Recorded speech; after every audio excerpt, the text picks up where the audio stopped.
우리가 코로나로 인해서 무너진 성전들을 지금 회복해야 되지 않습니까? 그렇죠. 느헤미야가 무너진 예루살렘 성전을 회복하기 위해서 힘을 합치는 모습들이 나오죠. 네.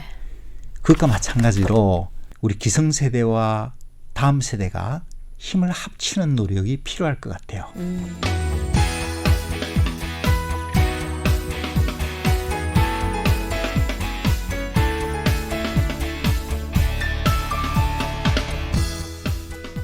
대구 기독교의 모든 이야기가 모이는 곳 당찬 5일장이 열렸습니다. 여러분 오늘은요 퀴즈로 한번 시작을 해볼게요. 다음 세대가 가장 많이 모여 있는 곳은 어디일까요? 바로 학교입니다. 특히 대학교에 가면 믿음의 우리 후배님들을 많이 만날 수가 있습니다. 그래서 학원 선교의 중요성은 정말 아무리 강조해도 부족함이 없는데요. 오늘은 전국 대학 교수 선교회 회장이신 계명대 언론영상학부 이상식 교수님과 얘기 함께 나눠보겠습니다. 안녕하세요. 안녕하세요. 반갑습니다. 네, 반갑습니다. 교수님 당찬 식구분들께 인사 부탁드릴게요. 전파를 통해서 인사드리게 돼서 매우 기쁘고 영광스럽게 생각을 합니다. 저는 계명대학교에서 언론영상학을 가르치면서 복음을 전하고 있는 교수 선교사 이상식입니다. 여러분 교수 선교사 조금 특이하게 들리시죠? 예, 제가 한국 세계 선교 협의회로부터 선교사로 파송을 받았습니다. 예, 그래서 저희 정체성을 교수 선교사라고 이렇게 확립을 하고 여러분들에게 교수 선교사로 소개를 드리게 되었습니다. 네, 전문인 선교사이시죠. 우선은 전국 대학 교수 선교회 회장으로 추대되신 걸 먼저 이제 축하드리고요. 감사합니다. 네, 그 전국 대학 교수 선교회 어떤 곳인지 소개해 주세요. 예, 전국 대학 교수 선교 연합회는 전국 각 대학에 교수 선교회 조직이 있습니다. 네. 그 선교 조직을 시도에서 시도 단위로 이렇게 또 지회를 만들고 그다음에 시도 지회를 연합해서 전국 단위의 조직을 만들었는데 그것이 제가 회장으로 섬기고 있는 전국 대학 교수 선교 연합회입니다. 전국 대학 교수 선교 연합회의 주 목적은 캠퍼스의 대학생들에게 복음을 전하기 위한 그런 단체라고 이해하시면 되겠습니다. 네, 캠퍼스 선교에 굉장히 중요한 축을 담당하고 있는 전국 대학 교수 선교회 회장님으로 추대가 되셨다고 얘기 나눠주셨습니다. 코로나 시대입니다. 사실은 대학교가 시끌벅적해야 되는데 지금 좀 조용하죠? 예, 그렇습니다. 예, 코로나로 인해서 학생들을 만날 수가 없기 때문에 네. 선교 자체의 활동이 많이 제약이. 위축되어 있는 것은 사실입니다. 학교 출입 자체가 어려우니까요. 그렇지만은 코로나를 통해서 우리 민족에게 주시는 하나님의 음성이 있습니다. 음성. 예, 네. 그 하나님의 음성이란 것은 하나님 백성의 선교는 결코 중단되어서는 안 된다라는 것이 저희들을 향한 코로나를 통해서 주시는 하나님의 음성이라고 생각합니다. 네. 자, 그렇다면은 코로나를 통해서 우리가 선교를 어떻게 해야 될 것인가라는 문제가 네. 있겠죠. 코로나 이전과 이후에는 선교의 방법이 바뀌어야 된다라고 생각을 합니다. 네. 코로나 이전에는 우리가 만나서 오프라인 공간 속에서 복음을 전했다면은 코로나로 인해서 저희들이 온라인으로 복음을 전하는 그런 시대가 열렸다라고 생각을 합니다. 네. 그러면서 온라인 공간을 하나님께서 저희들에게 보여주셨는데 그 공간은 요수아에 나오는 가나안 약속의 땅 가나안 땅이 있지 않습니까? 네. 코로나를 통해서 하나님께서 보여주신 그리고 창조주 하나님께서 우리에게 보여주신 공간은 제2의 가나안 땅인 사이버 공간이라고 생각을 합니다. 아, 사이버 공간이 제2의 가나안 땅이다. 그렇습니다. 네. 그래서 저희들이 코로나 발생하고 난 이후에 예를 들면 중국 유학생들을 위한 선교를 하고 있는데요. 네. 온라인으로 진행을 하고 있고 또 온라인 공간 속에서도 하나님께서는 역사하고 계신다라는 것을 저희들이 실감을 하고 있습니다. 네. 중국 유학생 사역은 온라인으로 진행을 한다고 말씀하셨는데 구체적으로 어떻게 진행이 되고 있어요?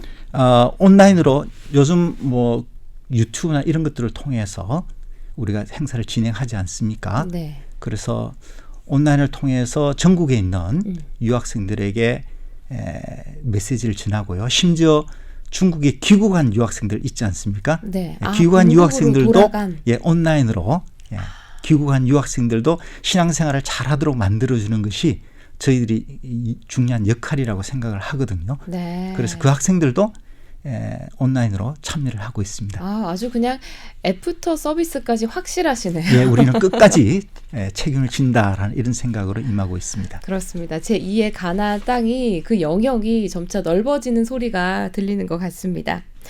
아까 처음에 설명하실 때 교수 선교사에 대한 얘기도 잠깐 하셨는데 많은 분들이 교수 선교사는 또 처음 들어보네 싶으실 것 같아요.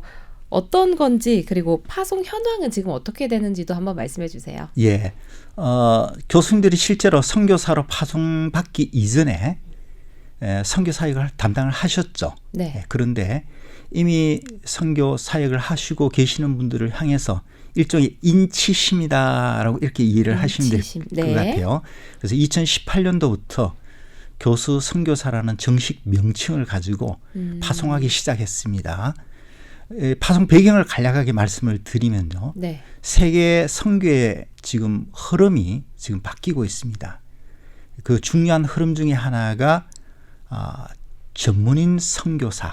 그 전문인 선교사 중에서도 자기 일을 가지고 복음을 전하는 소위 텐트메이크라고 이렇게 이야기하죠. 네.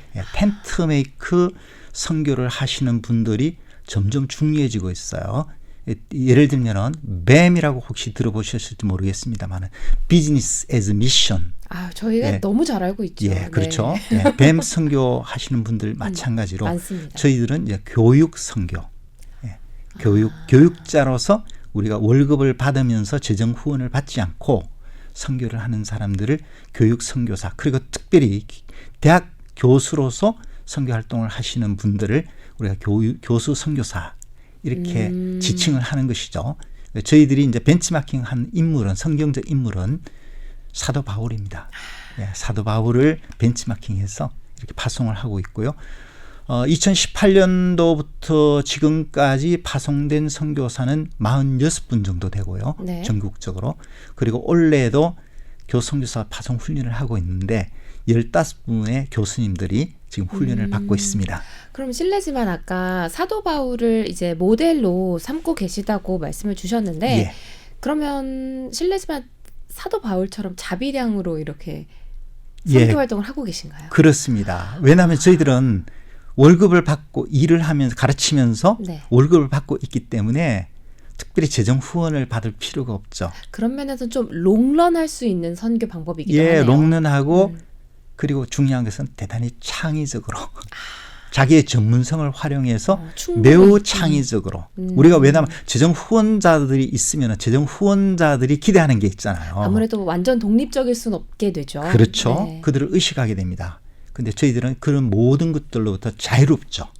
그러면 자유로우니까 자유로운 가운데서 나오는 창의성.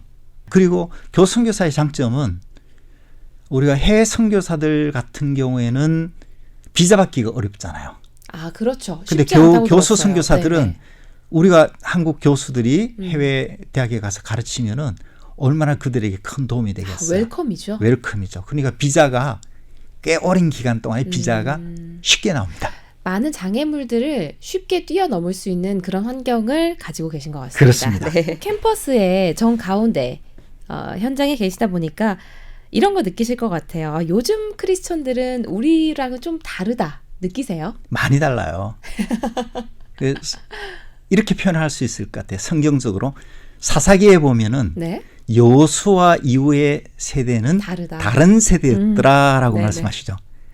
지금이 똑같은 것 같아요. 지금이 똑같은, 어느 정도로 다른가 하면은 저는 이런 성경적 비유를 들고 싶은데요. 저희들을 그 제2의 가나안 땅을 정복하기 위한 그런 여호수아 세대라면은 네. 요사세대는 출애굽 2세대잖아요. 네. 그러니까 우리 앞 세대는 80살 전후로 한 연령이 많으신 네. 그분들을 모세 세대, 그러니까 요 출애굽 1세대라고 1세대. 보고요. 네.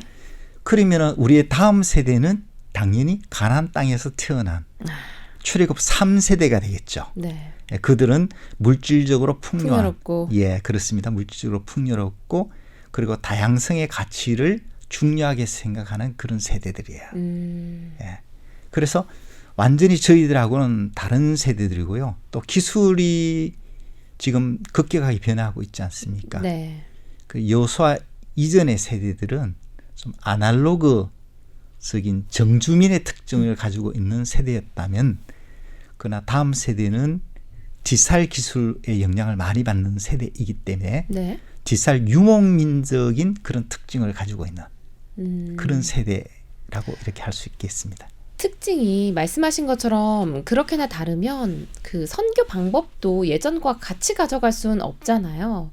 그러면 출애굽 3세대를 위한 새로운 선교 방법이라든지 혹시 그런 게 있을까요? 아, 새로운 선교 방법, 이 당연히 있어야 되겠죠. 다음 세대가 머무는 공간은 사실 오프라인 공간보다는 오히려 온라인 공간에 머무는 시간들이 훨씬 더 많죠. 네. 우리가 이제 이것을 전문 용어로 최근에 이제 많이 쓰이는 유행어가 있는데 메타버스라고 이렇게 표현하죠. 메타버스. 요즘 예. 핫한 용어죠. 핫한 용어죠. 네. 그래서 메타버스 방식을 통해서 이들에게 접근하는 것이 굉장히 중요하고요. 그다음에 그 아날로그 시대 때는 우리가 교회당 중심의 맞아요. 신앙생활을 강조했잖아요. 우리 교회. 예, 우리 교회, 네. 예, 교회에 모여라, 여기서 예배드리고 예, 은혜 받자라는 그런 신앙을 강조했다면은 우리 다음 세대는 디지털 유목민적인 특징을 가지고 있어요. 네. 그렇기 때문에 교회당 중심의 신앙을 강조하는 것보다는 오히려 이동하면서 하나님을 만나고 예배드리는 회막 중심의 신앙. 예, 그게 더 맞지 않나라는 그런 생각을 합니다. 참 선교 방법에 대해서도 많이 고민하실 것 같아요. 예, 그렇습니다. 앞으로 이제 회장으로 취임되신 후에 임기 동안 혹시 계획하고 계신 사역이나 세우고 싶은 비전이 혹시 있으세요? 짧게 그냥 캐치프레이즈를 말씀을 드리겠습니다. 네. 새스런 새부대. 새술은 새부대. 예. 이게 제 임기 동안에 이 새스런 새부대라는 이 비전을 가지고 제가 이제 그 말씀을 삶으로 살아가려고 노력하고 있습니다. 네. 새스런 새부대라는 것은 우리가 코로나로 인해서 무너진 성전들을 지금 회복해야 되지 않습니까? 그렇죠. 그렇다면은 느헤미야가 무너진 예루살렘 성전을 회복하기 위해서 여러 문들을 여러 일꾼들에게 나눠주고 네. 힘을 합치는 모습들이 나오죠. 네. 그것과 마찬가지로 우리 기성세대와 다음 세대가 힘을 합치는 노력이 필요할 것 같아요. 그러면서 어떻게 힘을 합치는가 하면 역할 분담이 기능적으로 역할 분담을 하는 것이 좋겠다라는 생각을 하는데요. 기성세대는 돈도 있고 그리고 시간도 좀 있고. 예, 시간도 있고 또 인력도 있고 네. 이러니까 새 부대를 만드는 작업을 하고요. 그다음에 거기에 담는 새술은 상당히 창의성이 필요합니다. 왜냐하면 젊은 사람들에게 기존의 접근 방법을 가지고 가면은 젊은 사람들은 이렇게 생각할 거예요. 나는 안다. 나는 이미 다 안다. 이렇게 생각하니까 관심이 없겠죠. 네. 그럼 지금도 무관심한데 과거 그런 접근을 가지고 다가가면은 흥미가 그들은 없어요. 흥미가 없죠. 그러면은 그들에게 창의적으로 접근을 하는 것이 필요하다는 것이죠. 네. 그렇다면은 기성세대가 창의적으로 그들에게 다가가는 컨텐츠를 만들기는 불가능할 거예요. 그렇다면 젊은 다음 세대가 컨텐츠를 만드는 작업에 참여할 수 있도록 새술을 만들 때. 그렇죠. 새술을 만드는 것을 그들에게 넘겨주는 것이 좋을 것 같아요. 새 부대는 기성세대가 만들고 예. 새술은 또 새로운 다음 세대가 만들고. 그렇습니다. 그래서 그게 합치면 새술은 세부대가 된다. 이 예, 말씀이시죠. 그렇습니다. 예. 임기 동안에 큰 계획, 큰 비전을 가지고 계신데 저희가 함께 기도해야 될 것 같아요. 예. 그렇습니다. 여러분들의 기도가 정말 중요하고 필요한 때라고 생각합니다. 네, 근데 그 같은 맥락에서 이제 뭐 사실은 모일 수 있는 새술과 새부대를 만드는 건 좋은데 우리가 어디서 만나서 어떻게 만들어야 될지 사실 공간이 필요하긴 하잖아요. 예. 그런 그 제2의 가나안 땅에서는 디지털이라고 하셨으니까 그것도 이제 플랫폼 이런 쪽을 생각하고 계시는 건가요? 예, 그렇습니다. 플랫폼이 지금 김 아나운서께서 말씀하신 플랫폼이 굉장히 핵심적인 그런 개념이거든요. 전국대학교수선교연합회가 지향해야 될 중요한 역할이 플랫폼입니다. 네. 플랫폼 중에서도 우리는 개방형 플랫폼을 지향을 하고 있습니다. 개방형 플랫폼. 예, 그래서 네. 제 스스로 정체성을 역할을 어떻게 부여하고 있는가 하면 저는 부동산 중개업자다 이렇게 생각을 해요. 비유를 하자면 굳이 비유를 하자면은 네. 그래서 우리 전국대학 교수 선교연합회도 이 선교의 컨텐츠를 그동안 헌신적으로 많이 만들어 온 그런 단체 네. 개인이 있잖아요. 그다음에 그런 컨텐츠를 원하는 그런 수요자들이 있단 말입니다. 그러면은 우리가 그들을 양자를 만나게 해주는 역할을 하는 것이죠. 접점에서 예, 판을 우리가 만들어주는 겁니다. 그 다음에 또 우리가 그 중요하게 생각하는 사역 중에 하나가 우리 한국인들이 세운 해외 기독대학들이 많거든요. 44개 정도 돼요. 그렇게 많아요? 예, 그렇게 많아요. 네. 그래서 이런 대학에서는 교수 요원들이 정말 필요하잖아요. 그렇죠. 인력이. 그래서 인력이 많이 필요하기 때문에 우리 전국 교수 선교 연합회에서 그 대학의 그 구인 정보를 우리 기독 교수님들에게 전해주는 거예요. 연결을 해주시는군요. 그렇죠. 그리고 기독 교수님들은 또 그런 대학에서 봉사를 하시고 싶어 하시는 그런 교수님들이 계시거든요. 근데 정보를 사실 구하기가 쉽지 않잖아요. 그렇죠. 그동안은 쉽지 않았죠.